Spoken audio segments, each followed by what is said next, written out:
میرا نام ڈاکٹر محمود ندیم ہے۔ آج ہم ویکسین کی تیسری ڈوز یا بوسٹر ڈوز کے بارے میں بات کریں گے۔ پچھلے دنوں امریکہ میں ایف ڈی اے نے تیسری ڈوز یا بوسٹر ڈوز کی ریکمنڈیشن یا اپروول دے دیا، اور یہ اپروول امیونو کمپرومائزڈ لوگوں کے لیے دیا گیا۔ اس کے علاوہ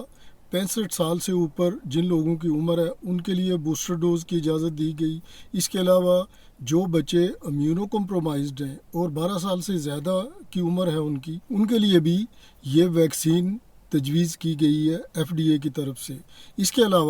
علاوہ ہیلتھ کیئر ورکرز کے لیے بھی اس ویکسین کی تیسری یا بوسٹر ڈوز تجویز کی گئی ہے۔ فائزر کمپنی کی طرف سے 53 پیجز کی جو رپورٹ یا جو data report F D A کو پیش کی گئی پچھلے دنوں، اور اس رپورٹ کے بارے میں ایف ڈی اے نے ایک لمبی چوڑی بحث کرنے کے بعد اس پہ ایک ووٹنگ کروائی گئی کہ اس ڈیٹا رپورٹ کے مطابق کن کن لوگوں کو ویکسین لگائی جائے۔ ایک لمبی چوڑی بحث کے بعد اس کمیٹی کے 16 ارکان نے اس بات کو رد کر دیا کہ عام آدمی کو فائزر ویکسین کی تیسری ڈوز دی جائے۔ اس کی بنیادی وجہ یہ ہے کہ یہ ڈیٹا اتنا کمپریہنسو یا اتنا ریکوائرڈ ڈیٹا نہیں تھا جس کی بنیاد پر ایف ڈی اے عام آدمی کو تیسری ڈوز لگانے کی تجویز دیتی۔ یہی وجہ ہے کہ ایف ڈی اے نے عام آدمی کو تیسری ڈوز ریکمینڈ نہیں کی۔ اس کے علاوہ اس رپورٹ میں ایک اور چیز کی بھی نشاندہی کی گئی ہے کہ ویکسین کی دوسری ڈوز کے بعد آہستہ آہستہ اینٹی باڈیز یا انسانی جسم کا امیون سسٹم کمزور ہوتا چلا جاتا ہے، اور اس کی اینٹی باڈیز ڈراپ ہونا شروع ہو جاتی ہیں یا کم ہونا شروع ہو جاتی ہیں۔ اس ڈیٹا رپورٹ کے مطابق دوسری ڈوز کے کرونا وائرس کی انفیکشن کے بعد یا ویکسین کی شاٹ کے بعد انسان کا امیون سسٹم جب ایکٹیویٹ ہوتا ہے یا ان شاٹس کو، ویکسین کو یا انفیکشن کو یا کرونا وائرس کو جب ریسپانس کرتا ہے، اس کے بعد ایک کمپلیکس ملٹی لیئر سسٹم شروع ہوتا ہے۔ وائرس کے انسانی جسم میں داخل ہونے کے بعد ایک لمبا چین آف فنکشن شروع ہوتا ہے امیون سسٹم کا، جس کے بہت سارے سٹیپس ہیں۔ مثال کے طور پر اینٹیجن پریزنٹنگ سیل سے یہ سسٹم جب سٹارٹ ہوتا ہے تو اس کے راستے میں تو اس کے بعد cytokines, T helper cells, T killer cells, اس کے بعد neutralising antibodies, T memory cell, B memory cell, اور اس طرح انٹرفیرون۔ ایک جسم کا جو سیلولر امیونٹی سسٹم ہے جس میں T memory cell, B memory cell, ایک لمبا چین آف ریئیکشن شروع ہوتا ہے جس کے انسانی جسم کے اندر بے شمار سمٹمز بھی آتے ہیں اور جسم کے اندر بے شمار تبدیلیاں بھی آتی ہیں۔ سارے سسٹم کا ڈیٹیل چیک اپ کرنے کے لیے یا کسی جسم میں امیونٹی کا لیول چیک کرنے کے لیے، اینٹی باڈیز کا لیول چیک کرنے کے لیے سوفیسٹیکیٹڈ لیب چاہیے، سٹاف چاہیے، وقت چاہیے۔ آج کے اس پینڈیمک کے دوران اور ایک انتہائی کم مدت میں امیون سسٹم کا یہ چین آف ریئیکشن اور ان سب چیزوں کو فردن چیک کرنے کے لیے، جو کہ اس شارٹ ٹائم میں اور ان حالات میں شاید ممکن نہیں ہے۔ یہی وجہ ہے کہ ویکسین بنانے والی کمپنیز جو بھی ڈیٹا آج پرووائڈ کر رہی ہیں، اور جو بھی کمپنی جو ڈیٹا پرووائڈ کر رہی ہے وہ نامکمل ہے، وہ مکمل نہیں ہے۔ اسی وجہ سے حکومتیں اور عوام بہت سارے مسائل کا شکار ہیں۔ ایف ڈی اے کی ایڈوائزری کمیٹی میں جو رپورٹ یا جو ڈیٹا رپورٹ فائزر کمپنی نے جمع کرائی، اس رپورٹ کے مطابق فائزر کی سیکنڈ ڈوز کے 7 دن کے بعد انسانی جسم میں جو اینٹی باڈیز کا یا ایفیکیسی کا لیول ہے وہ 96.2% تک ہوتا ہے۔ اس کے بعد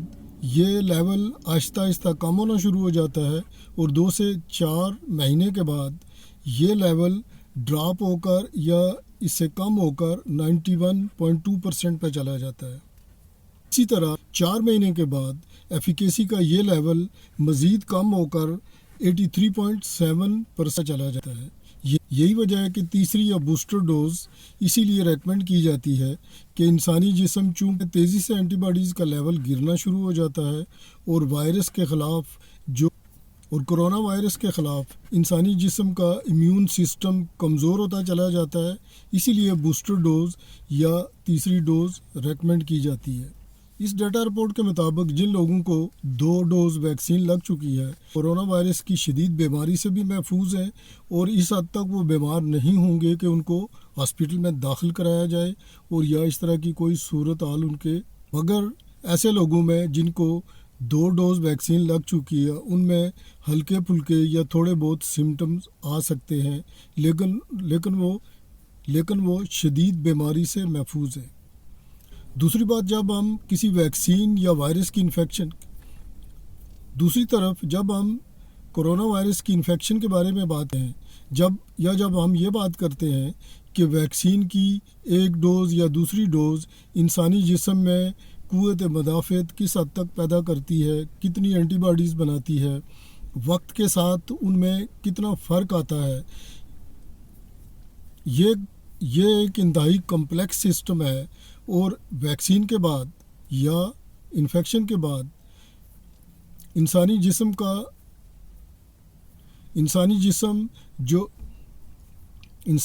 کا امیون سسٹم جو ریسپانس کرتا ہے یا اینٹی باڈیز بنانا شروع کرتا ہے، وہ ایک ملٹی لیئر سسٹم ہے، یا ایک انتہائی کمپلیکس فینامنا ہے، یا ایک سسٹم ہے جس کے تھرو یا جس کے ذریعے امیون سسٹم انسانی جسم میں قوت مدافعت پیدا کرتا ہے یا اینٹی باڈیز بناتا ہے۔ ان اینٹی باڈیز کو چیک کرنا یا اس قوت مدافعت کے پورے لیول کو چیک کرنا یا امیون سسٹم کے ٹوٹل ریسپانس کو چیک کرنا دوسری ڈوز کے بعد، یہ خاصا مشکل کام ہے۔ اس کے لیے ہائی لیول کی لیبز چاہیے، ہائیلی ٹیکنیکل سٹاف چاہیے اور وقت چاہیے۔ اس کی وجہ یہ ہے کہ ڈوز کے بعد یا ویکسین کی ڈوز کے بعد انسانی جسم کا امیون سسٹم جب وہ ریسپانس کرتا ہے تو اس ریسپانس کا ایک لمبا چین ہے جس میں بہت سارے سٹیپس ہیں، اور بہت سارے وقت کے بعد ایک مکمل اور کمپریہنسیو انسانی جسم کے اندر ایک مدافعتی نظام یا ایک اینٹی باڈیز کا ایک مدافعتی نظام پیدا ہوتا ہے۔ اس سارے سٹیپس کو یا امیون سسٹم کے ریئیکشن یا ریسپانس کے ان ساری لیئرز کو ایک تھوڑے وقت میں چیک کرنا انتہائی مشکل عمل ہے۔ یہ ذہن میں رکھنا چاہیے کہ کووڈ-19 کے اس پینڈیمک کے دوران نہ تو ویکسین کمپنیوں کو اتنا وقت ملا ہے، نہ حکومتی اداروں کو اتنا وقت ملا ہے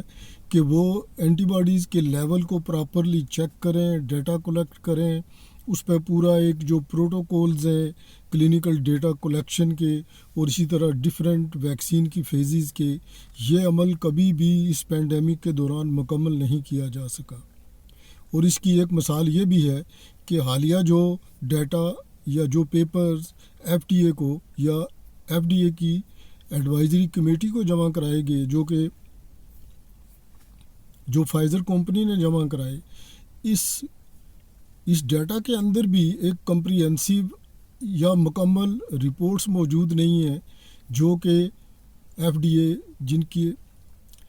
جیسا کہ ایف ڈی اے کو ریکوائرڈ ہے، یا ایف ڈی اے کے اپروول کے لیے جو بیسک ڈاکومنٹس یا بنیادی طور پر جو ایک کمپریہنسیو ڈیٹا چاہیے، ایسا ڈیٹا پرووائڈ نہیں کیا جا سکا، اور یہ کیا جانا بھی مشکل ہے۔ ایف ڈی اے نے یہی وجہ ہے کہ ایف ڈی اے کی ایڈوائزری کمیٹی نے ڈیٹا انسفیشینٹ ہونے کی وجہ سے عام آدمی کو فی الحال تیسری ڈوز ریکمینڈ نہیں کی ہے۔ اور اس کی ایک اور وجہ بھی ہے کہ ایسے سینیریو کے اندر جہاں دنیا کے بہت سارے ممالک میں ایک ڈوز نہیں دی جا سکی، اور دنیا کے غریب ملکوں میں یا بہت سارے ایسے ملک تھرڈ ورلڈ کے ایسے ملک بھی موجود ہیں جہاں ویکسین اویلیبل نہیں ہے، اور وہ لوگ مسلسل اس بیماری کا شکار ہو رہے ہیں۔ اس کے علاوہ یورپ اور نارتھ امریکہ کے ممالک میں بھی، اس کے علاوہ نارتھ امریکہ اور یورپ کے تقریباً سارے ممالک میں ابھی تک عوام کو یا ہر آدمی کو ویکسین کی مکمل ڈوز نہیں دی جا سکی، حتیٰ کہ امریکہ اور کینیڈا کے اندر بھی آج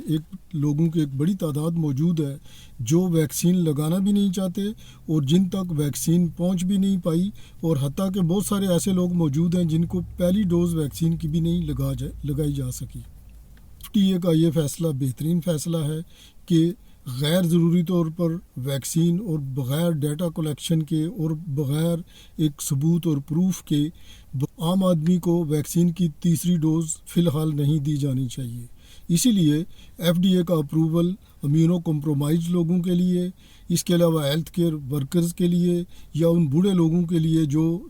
65 سال کی عمر سے زیادہ کے ہو گئے ان کے لیے، اس کے علاوہ جو بچے امیونو کمپرومائزڈ ہیں یا شدید بیماریوں کا شکار ہیں، 12 سال کے یا ایسی بیماریوں میں مبتلا ہیں جو کہ امیونو کمپرومائزڈ کے زمرے میں آتی ہیں۔ جب ہم امیونو کمپرومائز کی بات کرتے ہیں تو اس کا مطلب یہ ہے کہ ایسے لوگ جو امیونو کمپرومائز کا مطلب یہ ہے کہ ایسے لوگ جو کسی بیماری کی وجہ سے یا کسی دوائی کی وجہ سے، کسی میڈیسن کی وجہ سے ان کا امیون سسٹم یا ان کا مدافعاتی سسٹم اس قدر کمزور ہو کہ جس وجہ سے وہ اس خطرے سے دوچار ہوں کہ انہیں یہ وائرس دوبارہ انفیکٹ کر سکتا ہے یا کسی وقت بھی اس وائرس کی ان میں انفیکشن ہو سکتی ہے۔ امیونو کمپرومائز میں وہ لوگ ہیں جن کا کوئی آرگن ٹرانسپلانٹ ہوا ہو یا اس طرح کی ایکسٹینسیو سرجری ہو کہ جس میں کچھ ایسی میڈیسن ان کو تجویز کی گئی ہوں جن کے باعث ان کا امیون سسٹم کمزور ہو، جس طرح کے کینسر کے پیشنٹس، اس طرح ان میں کینسر کے پیشنٹس بھی آتے ہیں، ایسے مریض بھی آتے ہیں جن کے کوئی آرگن فیلئر میں چلے گئے جیسے کڈنی فیلئر کے، لیور فیلئر کے مریض یا آٹو امیون ڈیزیز کے مریض یا کوئی کرونک النیس جس وجہ سے ان کے جسم کا امیون سسٹم بہت زیادہ ڈراپ کر گیا ہو یا کمزور ہو یا ان میں اینٹی باڈیز بننے کا عمل ان میں اس کے علاوہ جو لوگ آتے ہیں ان میں ڈائبٹیز ٹائپ 2 وہ بھی آتے ہیں، HIV کے مریض آتے ہیں، اس کے علاوہ وہ بوڑھے لوگ جو بہت کمزور ہیں اور جن کا امیون سسٹم کمزور ہے۔ تو امیونو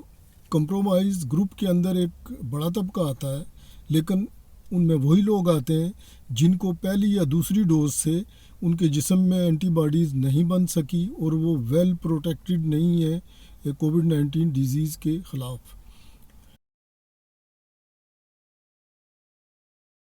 مگر کچھ سائنٹسٹ ایک دوسری بات بھی کرتے ہیں، وہ ایک نقطہ یہ بھی اٹھاتے ہیں اور ایک اس طرف بھی نشاندہی کرتے ہیں کہ کیا ایسا ممکن ہے کہ جن لوگوں میں یا امیونو کمپرومائز لوگوں میں ہی، کیا ان لوگوں میں جن میں پہلی ڈوز اور دوسری ڈوز اینٹی باڈیز تیار نہیں کر سکی، ان کے اندر امیون سسٹم نے ایک اچھا ریسپانس نہیں کیا، کیا تیسری ڈوز کے بعد ان کے جسم میں اینٹی باڈیز بن پائیں گی یا ان کا جسم اس طرح ریسپانس کرے گا کہ ان کو اس تیسری ڈوز کا کچھ نہ کچھ فائدہ ملے؟ بہت سارے سائنسدان اس بارے میں یہ بھی کہتے ہیں کہ تیسری ڈوز کسی دوسری ویکسین کی دی جانی چاہیے، کہ اس طرح یا اس کے لیے کوئی ڈیٹا کلیکشن ہونی چاہیے، اس کے بارے میں کوئی ڈیٹیل سٹڈی ملنی چاہیے کہ کیا جن لوگوں کو پہلی 2 ڈوز کسی ایک ویکسین کی دی گئی، سپوز جن کو میسنجر RNA کی پہلی اور دوسری ڈوز دی گئی، کیا ان کو تیسری ڈوز کسی اور ویکسین کی نہیں دی جانی چاہیے کہ اس سے ان کے جسم میں امیون ریسپانس بہتر ہو اور بہتر اینٹی باڈیز بن سکیں؟ اس سوال کا جواب آنے والے وقت میں شاید ہمارے سامنے آ سکے، لیکن ابھی تک کوئی ایسا ڈیٹا کلیکشن موجود نہیں ہے۔ میری یہ ویڈیوز کووڈ-19 یا کرونا وائرس کے بارے میں ہیں۔ کرونا وائرس کی سٹرکچر کیا ہے، وائرس میوٹیٹ کیسے کرتا ہے، کیوں کرتا ہے، ویکسین ڈیولپمنٹ کیا ہے، ویکسین کیسے ڈیولپ ہوتی ہے، ویکسین کے سائیڈ ایفیکٹس کیا ہیں، نئی آنے والی ویکسین کون سی ہے، ان تمام چیزوں کے بارے میں معلومات حاصل کرنے کے لیے میری ویڈیوز کو سبسکرائب کیجئے، شیئر کیجئے اور کووڈ-19 کے بارے میں معلومات حاصل کیجئے۔